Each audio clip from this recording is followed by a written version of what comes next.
Bueno, para seguir con el seminario, vamos a dar inicio al bloque número 1, donde vamos a revisar las experiencias regulatorias eléctricas y energéticas de Francia, Inglaterra y Estados Unidos. Para ello tenemos un destacado moderador, Juan Carlos Araneda. Juan Carlos es ingeniero civil eléctrico de la Universidad Federico Santa María, tiene un máster en la Universidad de Manchester también, tiene una vasta y reconocida experiencia en el sector eléctrico chileno. Hoy día es subgerente de planificación del Coordinador Eléctrico Nacional y director de SIGRE. Juan Carlos, bienvenido. Muchas gracias, Claudia. Muchas gracias por la invitación a participar en este importante evento. En este bloque vamos a revisar la experiencia internacional de 3 países, de Francia, el Reino Unido y de los Estados Unidos. Para ello, dado que 2 de los panelistas van a hacer su presentación en inglés, voy a conmutar a inglés. A ver, del control, ¿me avisan si? Are you listening right? Sí. Perfect. Yes. Well, thank you very much again. The presentations about the international experience will cover France, United Kingdom, and the United States. First of all, I would like to introduce the first presentation about France, tools of regulation in the electricity sector, pushing the transition strategy towards decarbonization. Presenter is Mr. Tomás Bueno. He's a Business Development Director for EDF Andes, in charge of a portfolio of projects comprising pumped storage, green hydrogen, HVDC, hydro, off-grid, and CCGT. Prior to this, he spent 5 years in Poland between 2012 and 2017 as project manager for flue gas emission control units to be installed on EDF Polska coal power plant fleet, and then project director for a new 390 megawatts gas cogeneration plant. Between 2009 and 2012, he served as a financial expert at EDF in Paris, in charge of financing Dunkirk LNG terminal located north of France. In parallel, he was supervising an investment portfolio in clean technologies with EDF Research and Development. Tomás, please, you have the floor. Gracias, Juan Carlos. De hecho, yo puedo hacer la presentación en español, no sé si es posible también. Ok, perfecto. Bueno, gracias, Juan Carlos. Gracias a todos y todas por la invitación. Y voy a compartir la presentación que preparamos con los equipos de EDF. Un minuto.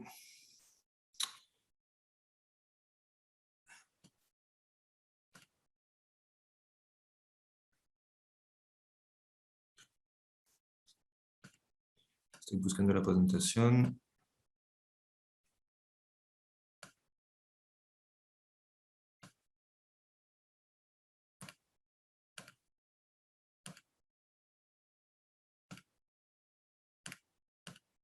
No sé si la pueden ver ahora mismo.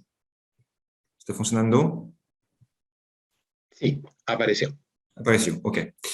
Entonces, la idea de la presentación es primero dar como una panorama del sector eléctrico. ¿Sí? ¿La puedes poner en modo presentación, por favor? Sí, por supuesto. Acá, donde está funcionando. Muchas gracias, excelente.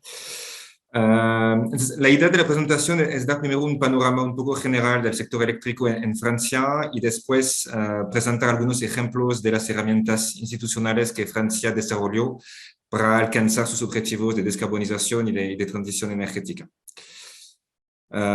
Francia, entonces, no sé si, ¿cómo puedo? Estoy tratando de cambiar de lámina hacia acá. Entonces, una primera presentación breve sobre el sistema eléctrico en Francia, que es un sistema un poco particular en el paisaje europeo y aún mundial. Es un sector eléctrico que genera muy pocas emisiones de gas de efecto invernadero gracias al nuclear principalmente, que fue desarrollado durante los años 70-80 en Francia, como lo pueden ver en el gráfico. Históricamente Francia tenía mucho carbón y mucha hidroelectricidad y el sistema cambió de manera radical en los años 70 y 80 con una penetración masiva de nuevas plantas nucleares que permiten ahora a Francia de generar solamente 35 gramos de CO2 por kilowatt-hora, que es probablemente el nivel más bajo que se encuentra en los países desarrollados, 11 veces menos que Alemania. Francia, con 58 reactores nucleares, es el país que tiene la proporción de energía nuclear más grande en el mundo, más que Estados Unidos, más que China. Y es la segunda flota más grande en valor absoluto después de la de Estados Unidos. A pesar de la importancia del nuclear en el mix eléctrico francés, Francia también se juntó al desarrollo de energías renovables intermitentes, no convencionales, principalmente eólica y solar, a fines de la década del 2000, para aumentar poco a poco la participación de esas energías en el mix. Y se puede notar que a partir de 2018 hasta la fecha empezó a entrar el eólico y de manera un poco más marginal el solar. Pero el nuclear sigue siendo el tipo de energía más importante en el sector eléctrico francés. Históricamente, el mercado fue nacionalizado en 1946, después de la Segunda Guerra Mundial, y fue manejado directamente por EDF, que es la empresa donde trabajo ahora mismo, y GDF, EDF para la electricidad y GDF para el gas. Entonces, eso fue el caso, digamos, regulatorio francés durante muchos años, con una empresa única que manejaba la totalidad del sector, desde la generación hasta la comercialización, pasando por la transmisión y la distribución.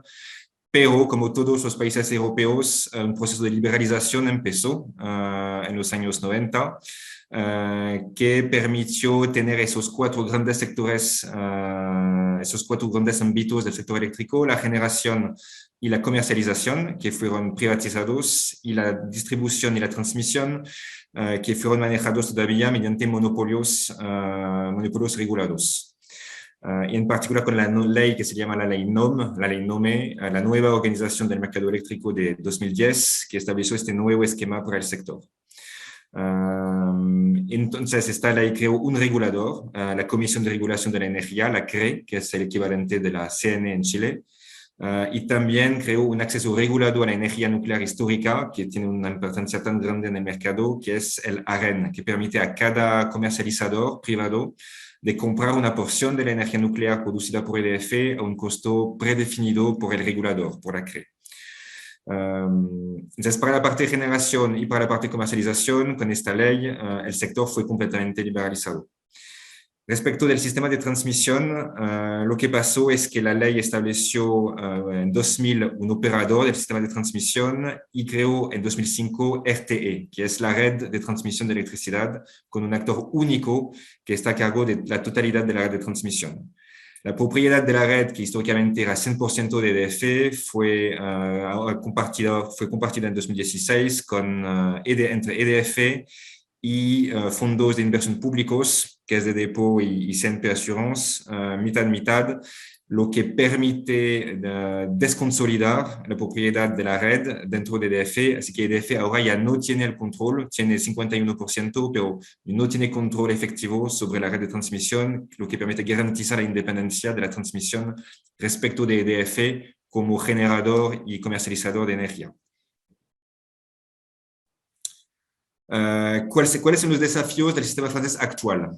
Bueno, tenemos una flota nuclear que va a tener que ser decomisionada en gran parte antes de 2005 por la edad de la instalación, que fueron construidas en gran parte en los años 70 y 80, lo que da a Francia dos escenarios posibles: o reemplazar la totalidad de la flota nuclear por nuevos reactores, plus una pequeña porción de generación renovable, o reemplazar la capacidad nuclear solamente con generación renovable, eólica y solar.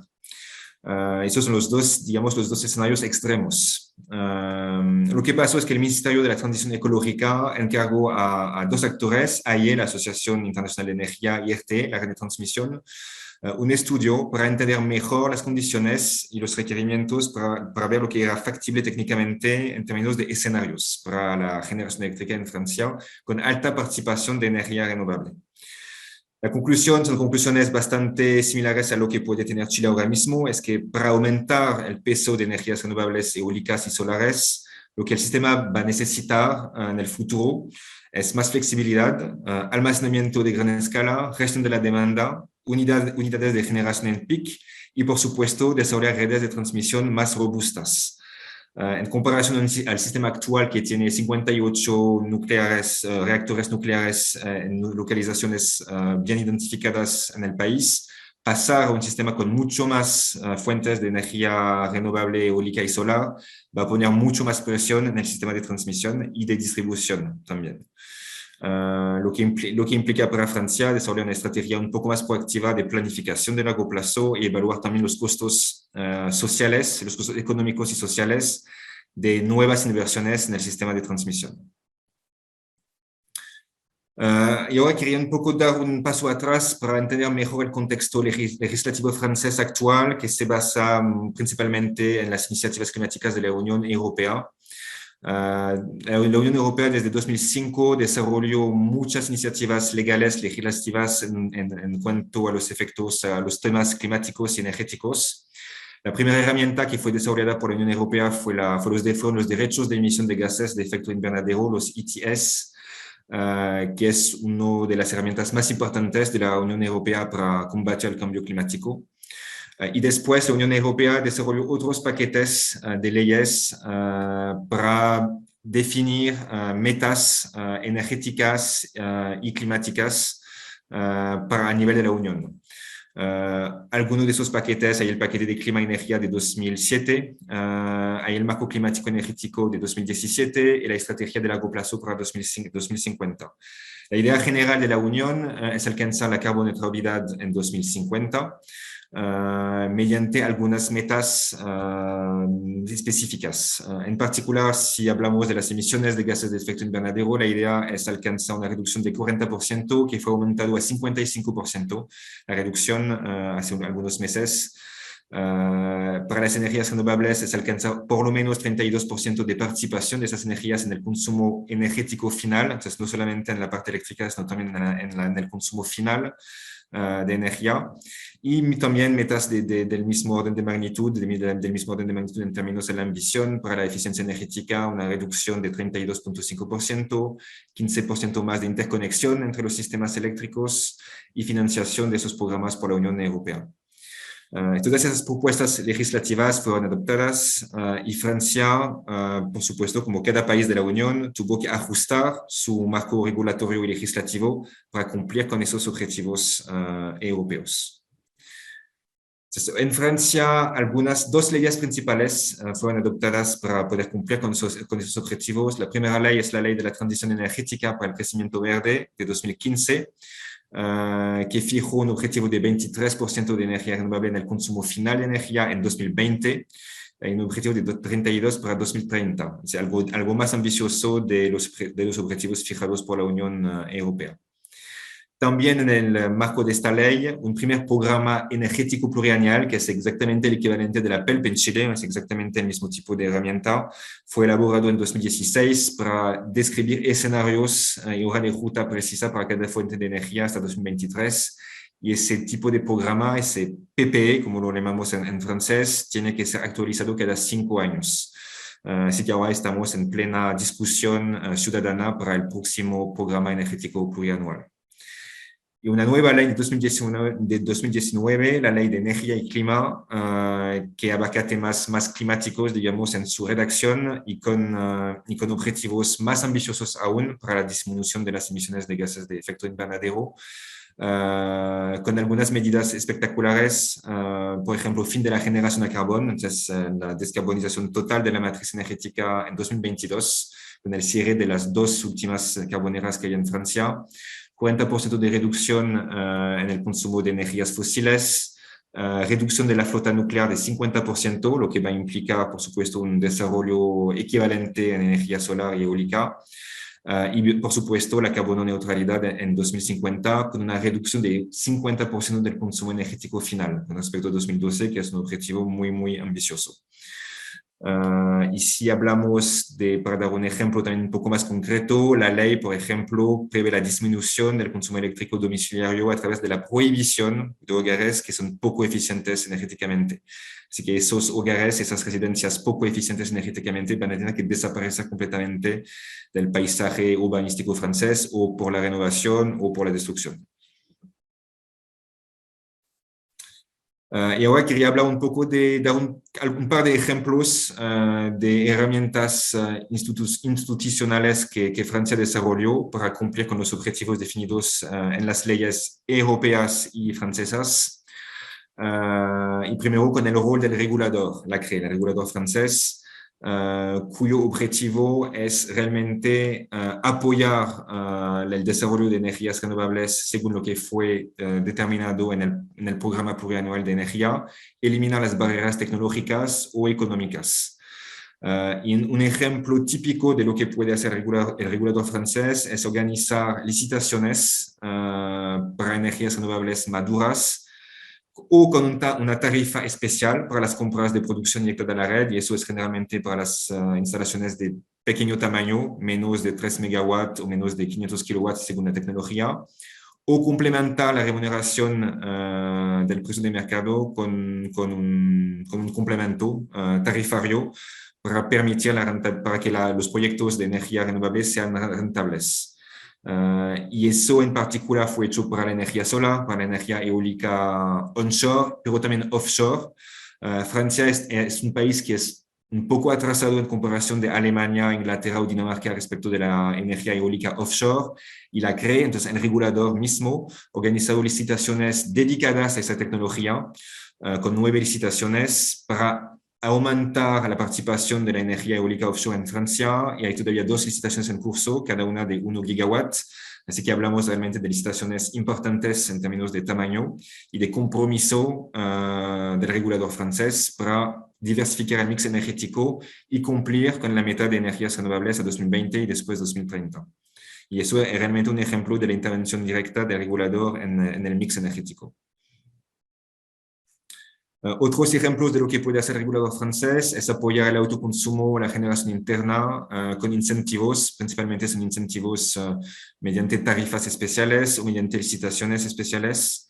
También hay dispositivos de experimentación reglamentaria. Entonces la idea es que la CRE, el regulador, pueda implementar mecanismos ad hoc, lo que llamamos marco jurídico adaptado a proyectos experimentales para testear nuevas ideas, nuevas tecnologías.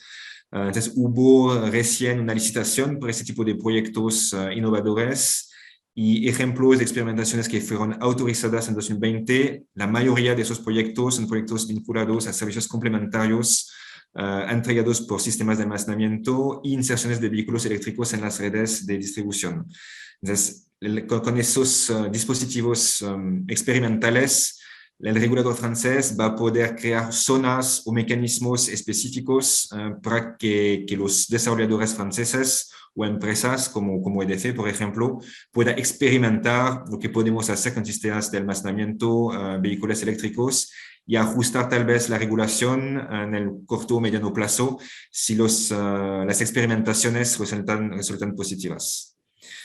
Otro ejemplo, un ejemplo bastante importante de lo que hizo el regulador en los últimos años fue implementar un mecanismo específico para que la red principal de distribución en Francia, Enedis, que abarca el 95% de los clientes en Francia, pueda financiar la instalación de todos los medidores inteligentes. Hablamos de 35 millones de medidores inteligentes, sin costo adicional para los clientes.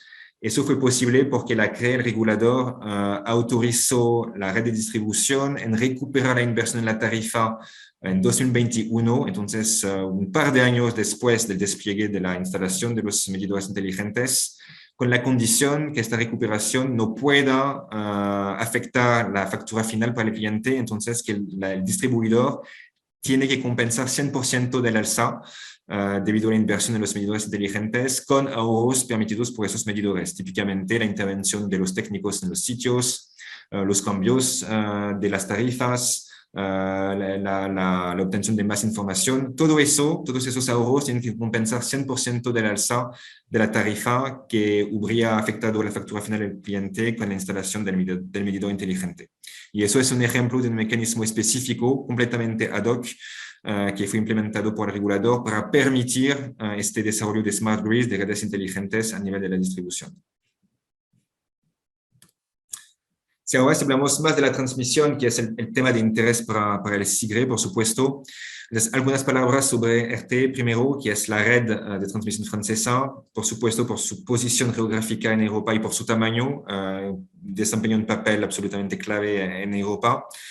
RTE firma contratos de servicio público con el Estado francés para definir sus objetivos cada 3 años. Entonces, hay un funcionamiento bien claro entre la red de transmisión y el Estado para definir las misiones de la red de transmisión. El último contrato fue firmado en 2017, todavía es vigente porque el nuevo contrato no ha sido firmado todavía. Pueden ver el mapa de la red, que es la red más grande de la Unión Europea, algunos números, más de 100.000 kilómetros de línea, con una tasa de calidad de la red de transmisión muy alta, 99.9994% de condición de suministro. Entonces es una red que invierte mucho para la calidad de la transmisión y que tiene objetivos en términos de pesquisa e investigación también altos, que son definidos por el Estado francés.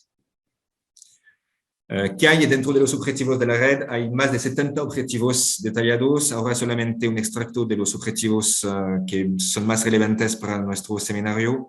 RTE tiene como objetivo ser un actor de la transición energética, en particular permitir el desarrollo de las energías renovables y facilitar su conexión. Preparar la red del futuro con el tema de los smart grids, obtener y transparentizar la información del sistema, preservar el medio ambiente de manera general para disminuir el impacto de las obras de transmisión, mejorar la gestión de las servidumbres y también seguir siendo un actor indispensable, importante en la unión de la energía de Europa con conexiones físicas internacionales, en particular conexiones HVDC que pueden ver en el mapa. En la izquierda, las flechas verdes básicamente muestran la conexión HVDC entre Francia y los países europeos vecinos, con España, Inglaterra, Italia y Suiza, que permite armonizar los mercados eléctricos a nivel europeo. Y 2 ejemplos de lo que puede hacer la red de transmisión dentro de su contrato de objetivos cada 3 años. Y para facilitar la transición energética en Francia, una herramienta, por ejemplo, es la implementación de lo que llamamos los esquemas regionales de conexión a la red de energías renovables.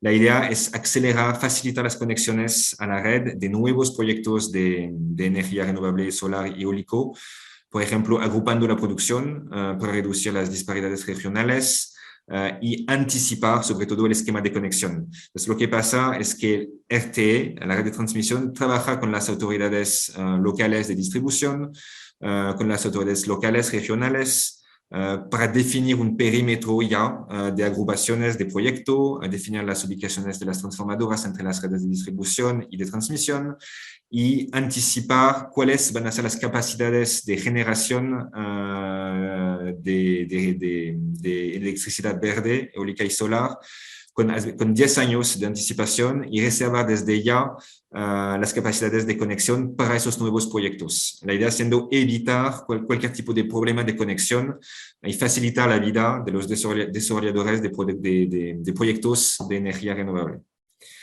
Y otro ejemplo de lo que puede hacer la red de transmisión es para la conexión de los proyectos eólicos offshore que mencioné hace un par de láminas.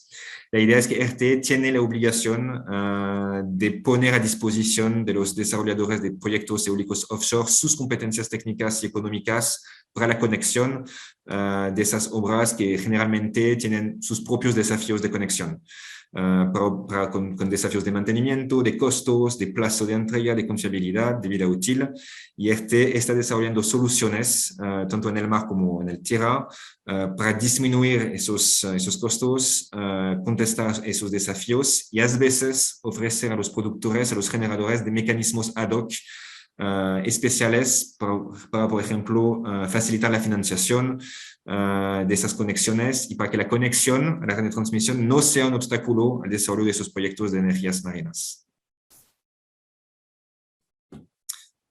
Eso para los ejemplos, solamente un par de palabras sobre las conclusiones. Lo que demostró la liberalización del mercado eléctrico en Europa es que sí fue eficiente para optimizar, para mejorar la eficiencia de la producción de energía eléctrica, pero igual los estados tuvieron que intervenir para corregir y para incentivizar el mercado en el desarrollo de energías renovables.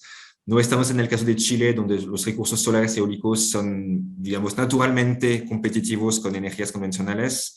En el caso europeo, los estados tuvieron que incentivizar al principio el uso de energías renovables no convencionales, digamos, y los estados tuvieron que intervenir en el mercado mayorista para gatillar las inversiones y para asegurar que las inversiones estaban coordinadas en el marco de los programas plurianuales de energía. Eso claramente fue el caso en Francia para gatillar nuevos proyectos de energía, además de la flota nuclear existente. Fue realmente una necesidad para que los proyectos solares y eólicos onshore y ahora eólicos offshore puedan salir y puedan entrar en la matriz eléctrica francesa. Y ahora los temas de redes, de distribución, de transmisión inteligentes, también necesitaron un cierto apoyo institucional, regulatorio, para que las inversiones, en particular en medidores inteligentes, puedan materializarse, porque el mercado solo no pudo gatillar la inversión. Y estamos probablemente viendo el mismo fenómeno con los sistemas de almacenamiento. Ahora hay nuevas leyes, hay nuevas propuestas legislativas que se están preparando para incentivizar el uso de sistemas de almacenamiento que no van a poder entrar de manera espontánea en el mercado, muy probablemente. Eso para concluir un poco esta presentación sobre el caso francés.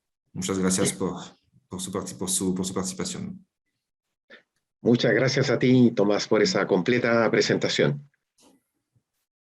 A todos los que nos están escuchando, les pido si tienen alguna pregunta que la canalicen a través de nuestro espacio Q&A para así ir preparando el panel que vamos a tener prontamente.